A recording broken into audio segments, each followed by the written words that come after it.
Hey, what's up, everyone? This is Jeremy, founder of QuickMail.io. And this is Amar with ZenMaid. Good morning. Good afternoon. Oh yeah, that's right. It's your afternoon. I forget. Either Time way, zones. wherever you are in the world, what are we going to talk about today, Amar? So today we were just chatting, and I had a book recommendation for you, Jeremy, and we thought, why not record this? Yeah. Sure. Well, I can also tell you because I've read the book before. I'm rereading it now because sometimes I like rereading stuff when I just wanna, I don't know, almost like tune out, but also it just kind of like downloads like kind of a different way. So this book is called The Outsiders by William Thorndike. So I've read it, so I can tell you a bit about it from what I remember like the last time, but I'm going through it again now. Do you And so got yeah, it's called The the Outsiders. do you got the picture Yeah. so we could see it, maybe? For those lucky enough to look at us on I was on my phone. Oh, yeah, that's cool. Yeah, Yeah. The Outsiders. And so the subheadline there is 8 unconventional CEOs and their radically rational blueprint for success. And so I thought that you would really enjoy this Interesting. because Why? it's talking about 8 CEOs that really have thought more.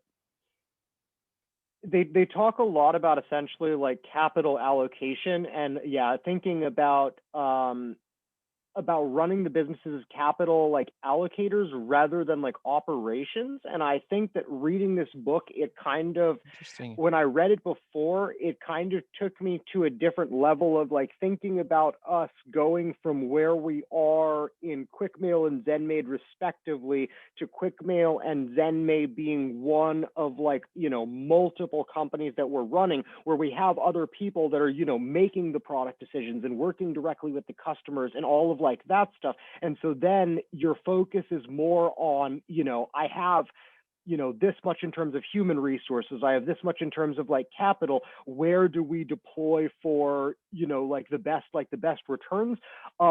It is talking all about public CEOs, and they're talking about how, oh, this person got better returns for their shareholders and therefore like they're a better CEO, which I can see kind of the argument, but like the whole thing is like they actually have a way that they're like, really, this is how we've identified these 8 CEOs as being particularly spectacular in comparison to a bunch of different things. And so you can see how by the metrics they're measuring by why they would consider these people to be best.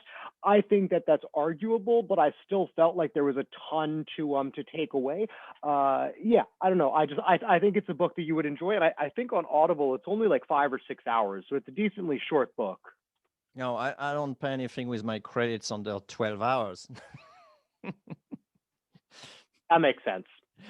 No, I think anyway, I think I probably paid one for even like 2 hours or something like that. So it's just a bad joke. Okay, cool. That's interesting. Yeah, I agree with you that the metric is probably not the right one because we both know that all you need to do is to do a massive wave of letting go people, and then suddenly your business is more valuable because there are less people running it, so less costs. Well, it's not really that simple because just keep in mind that these are the 8 people that were like that stood out when everyone had those options, right? So keep in mind that these were the people that were like that were like over, like a 30 or 40-year period, ran their companies getting 20 or 30% like compounding returns. And so they had to balance all the cost cutting measures also with with like innovation and research and development and all of that stuff. So like, they're forced to play the long game. It's not like corporate raider. What CEO were they? Are they like the typical like, oh, there was Jack Welch and stuff like that from GE? No, no, Or no, no. no? Okay. In fact, it starts out talking about how everyone considers Jack Welch to be such an amazing executive, and he's not even close to these 8. That's like essentially like he's literally the example. Interesting. Like at the beginning of the because book. that's the one you hear every time, right? And sure enough, he's been doing some cool stuff, and there are lots of really good point and good action. In fact, I read his latest book as well, which was pretty interesting. But it's always Yeah, things are always like in retrospect how good I was in taking this decision, and therefore, this is the thing that you should do. Mm. Okay, so what CEO do we got on this book? So the main thing is it like you probably haven't heard of any of them. The only name that I Maybe remember is industry. Henry Singleton. Yeah, I don't know. So Henry Singleton from Teledyne. So that's the whole thing, is that it's not like your typical case studies. Yeah, I don't know. I mean, I just think it's a really good one in terms of opening like your mind to, well, because the whole thing is like I don't care what their names are, right? Like I'm not good with those sorts Sure, of sure. questions, right? That I haven't heard of these people, and I Not don't trying to know their put you on names, the right? spot, Amar. Yeah. Um, It's more for knowing the but industry. I just think Are that they in it's a high tech? Are they in high boring industry? Are they in like mature quite industry, dying boring. industry? What are they? It's what It's I'm like trying to figure out. boring, like Mhm. yeah, but boring industries and more like kind of like conglomerate types. It's bigger like organizations and like and stuff like that. It's not just going to be like single product or like sort of like single even like siloed like Yeah. companies and stuff like that. It's where they've got like options to kind of focus on different like areas. But quite a few of them, it's like, oh, like these guys got government contracts, and it's like, okay, like you know yes, that counts, but that's also playing by like a completely set of rules. Like, I don't care that they grew at 1,000% a year when they can charge the US government $568 for like a screw, right? Like that doesn't teach me jack shit other than like my That's government right. is inefficient and that I should work with them, like but but so all I think I really mean by that is that it's definitely a book that you got to take with a grain of salt, because when you read it, it's like they're playing a completely different Okay. game to you and me, but I still found it really valuable. So I agree. So You said you still yeah. find it very valuable. What do you see being applied to ZenMaid or QuickMail? Maybe QuickMail if you Well, don't want to talk necessarily about strategy for ZenMaid specifically, yeah. but yeah, what do you see in that?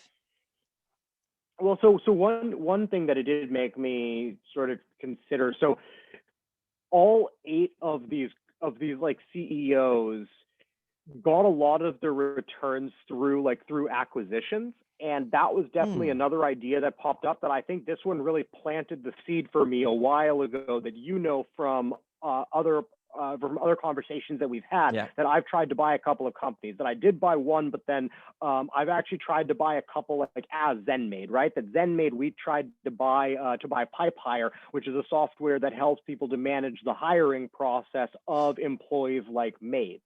And so that ended up not going through. But if you think about it from a not even just like a valuation perspective, if I wanted to boost the valuation of ZenMaid significantly and I wanted to take it from, let's say, $5 million valuation right now, and I wanted to give myself the best chance of getting to a $10 or a $20 million valuation, if I could go out and acquire companies like this, that would be a very effective way to do it if I was very focused on the sale price. And then, of course, depending on how you run the entire thing, you could also turn that into a very profitable like cash flow business, right? That for PipeHire, I felt like we could have bought PipeHire for like, I think we offered $250,000 to buy this, because they're like considerably earlier on than we are. But with everything that we bring to the table, without a shadow of a doubt, I felt like we could have bought that company and within a couple of months doubled or tripled the revenue and doubled or tripled the long-term like daily growth of the company, right? And if we were able to do that, then that cash flow would have come back in. But you know, I think that was something that it really like opened my mind to. And then I'm trying to think what the other like bigger kind of like lessons were. You'd appreciate a lot about how they, most of them would run their corporate offices, that most of them had a very Warren Buffett type of like, they run, all the like, 8 companies, 10 companies, 20 companies, and their head office is like them and like 3 administrative assistants, right? And it's just like one genius, sitting at the top, just like pulling all the strings or whatever, right? So I thought from like that perspective, you might look at that and go, oh yeah, that's what I'm trying to do, like with QuickMail. I'm not sure I'm trying to do that, honestly. This is an interesting thinking. I wouldn't want. I would prefer more the type where I don't need to pull any strings. I just the owner, and not, and not maybe just on chair or something like that, but not Well, actually being the one pulling the strings. Like, I don't really care about well, yeah. So what's interesting is that as I said that, I was like, okay, that's gonna sound that. That's sound gonna wrong. So trigger like, Jeremy. because the whole thing is that none of them were doing daily operations. So think of it more as in you're That's sitting important. above and you have people like in like, let's say 8 or 20 companies that are running the companies daily. And then you're essentially going like, okay, we have $1 million to spend. Which of the 20 I companies like is gonna give us the best ROI? That's how these guys were thinking Yes. about Okay. it. No, that makes So it's sense. not like they're a bottleneck at any point. They're just capital and human allocators. And that's where I thought you might really appreciate it. Yeah, I do think at some point that I want someone to be running QuickMail, Mhm. preferably promoted from within QuickMail. Yeah. That may be a different debate and stuff, but I've always sort of like shy away from acquisition. I never cracked acquisition yet, just because I think nailing down the culture is a very, very, very difficult thing to do unless you silo, each companies very well. It's going to be very difficult, and that's why you hear like a lot of M&A that actually fail tremendously, because it's always one culture that swallow the other culture, type of thing. um so yeah, I didn't crack it myself, but I'm a slow boomer. Is that what we say, like, Late late one? bloomer. Yeah, Yeah. I'm a late bloomer because it takes me a lot of time to figure things out, and when I figure things out, it's like, why didn't I figure it faster? It's just like, why didn't I create my company Yeah. 10 years earlier? Like, why didn't I actually started to Mhm. build a real company 2 years earlier? It's just like that's sort of like a scheme that run through. So yeah, growing with acquisition is an interesting thing, but I'm not sure this is for me, or it's a very difficult thing for me to grasp and fully understand, because they will need to be on all the same wavelength. If one company is operating like that, another company is operating differently, it's going to be very hard to have those companies actually working fine. But building multiple companies, then yeah, I can see that. I can definitely see that. And that's something also we're doing, for example, with Talent Pipe. Talent Pipe is another opportunity that we want to do to help recruitment, just because it's hard to recruit. And that's another company that I can see, starting from the ground up, and then having the same sort of culture, and then having people that could move from one company to another is the thing I'm thinking of. And in fact, I even proved it, because we have a developer that actually started on Talent Pipe and moved them to QuickMail, because it's the same technology. So once you master one technology, to master the other one. So there's this sort of thing that I'm thinking. So yes, in the future, probably see multiple companies and having all of their CEOs and talking to their CEOs on a sort of regular basis, whether it's monthly, weekly, or semi-annually, whatever, or quarterly. This is something I Yeah. can imagine effectively happening here at QuickMail.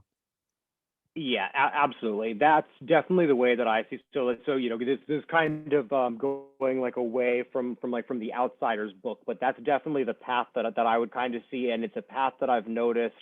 It's a journey that it seems like a lot of people take. That a lot of people like us take, right? Is we start out with one company. Once the company gets successful enough, then it's like we can either step away from the day-to-day operations and then start the second one, and then that sort of begins the portfolio. Or if you read like Yep. this book with the Outsiders, is it might open you up to like I'm actually rethinking that acquisition that we were going for, and the main difference that I would change about how we went for PipeHire like what, a year, 2 years ago or whatever, and tried to buy them, compared to what I would do now is, now if I were going to try to buy them again, I would be trying to buy them and be keeping the entire team in place, right? So I wouldn't be Oh yeah, trying to you have buy to. them and then integrate them into ZenMaid, right? And I think that's like kind of a big difference after reading this book, right? It's for them, it's just separate entities. It's like same ownership structure, but the companies are not actually related at Got all. it.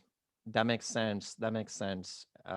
So yeah, they will have their own team, their own everything, and basically it's just a portfolio of multiple companies that are very different. Yeah. Imagine, for example, Netflix is buying Microsoft. They would be really weird if they try to have the same culture, because they're like very fundamentally, opposite type Yeah. of culture. Yeah. I mean, it was Okay. Microsoft, did they buy Discord? Is that right? Like Discord is obviously Yeah, operating and as like as GitHub its and own stuff like team. that. Yeah, exactly. Yeah. So yeah, it will be difficult to think they could, you know, reconcile the sort of like very different approach, very different culture, very different way of solving things, very different problems, even. Um, okay, cool. So would you recommend the book at certain level? Like at what level of journey of the entrepreneurship journey would you recommend that? Yeah, and the point I want to make here is that and we all went through it, you included, my friends, in our mastermind. We all wanted to suddenly at some point wanted to do a different company or different project, and suddenly realized actually I don't have the bandwidth for that. And then very quickly Yeah, going exactly. back to the main Yeah. product, because it's so typical at some point. I don't know if Yeah. it's boredom or it's like willing to chew Yeah. too much, but they at some point is like, hey, let me also do that. And it's like, nope. You know, but just a few Yeah. weeks later, I Yeah. remember Dave willing to be with a churn company. You know, there's lots of things like that. Yeah. Yeah. Yeah, it's shiny object syndrome, right? That there's always something that you want to be focused on, and there's always different things that are like pulling you back. Because even now, it's like, you know, I'm kind of thinking about that now because I'm to the point where, you know, I've just stopped working for 4 weeks, and the company's continuing to grow and improve, and like, you know, This is we're growing amazing. at, you know, 5% month over month, like without me right now. So you know, it does seem like I could finally turn my attention somewhere else. But it's also like, you know, we're big enough now that if I personally can take the company from 5% to like 6 or 7%, that's a huge amount of money compared to going back to the beginning or like acquiring something else. Yeah. And, you know, it's just all sorts of things. Yeah, plus we But always great have question. the rose glass, you know, the pink glasses that Yep. always like, oh yeah, it wasn't that Exactly. hard. It's like Yeah, exactly. Of course it's going to work out and so how much freaking faster. hard Yeah. it was. Yeah. Yeah. I won't run into the same problems, and it's like, no, you don't choose your problems. It's like you Sure. don't get to choose your problem stuff. No, good question on like who The Outsiders is good for. I definitely think that The Outsiders is a good book for like a more experienced, like established entrepreneur, right? That Okay, I think interesting. that Yeah. while it would give you a lot of ideas earlier on, the truth is that like you and I think, are at levels where we have the ability to actually act on some of the ideas and to go, oh, that's interesting. I wonder how that might like actually change like my decision making or my thinking or whatever. You know, at Quickmail or at ZenMaid. I think that if someone was listening to this and, you know, they're still at, let's say, 10K MRR, and they, you know, just need to get to 15 to 20K MRR to kind of like change like their lives or whatever, this is not the book that's going to like get you like the nitty gritty details like to do that, right? Unless you So become crypto yeah, millionaire and then you suddenly just want to buy multiple companies and have fun, right? actually that's a good point. Is that if you're a starting You have the entrepreneur but you're capital. one of the entrepreneurs, well, yeah, if you're starting out but you're one of the people that has like a lot of capital, if you've got a lot of capital versus a lot of time, then this might be a good book for you to look at. So yeah, crypto millionaires, if you're looking to diversify, you know, that might be worth reading, but you know. All right. Well, good to know. Cool. Anything else you want to add about The Outsider? Nah, just if you're watching this, drop a comment on YouTube or wherever you're you know, listening to this, watching this, whatever. Let us know if you've read it or if you decide to read it after listening to this. And like, let us know what you think.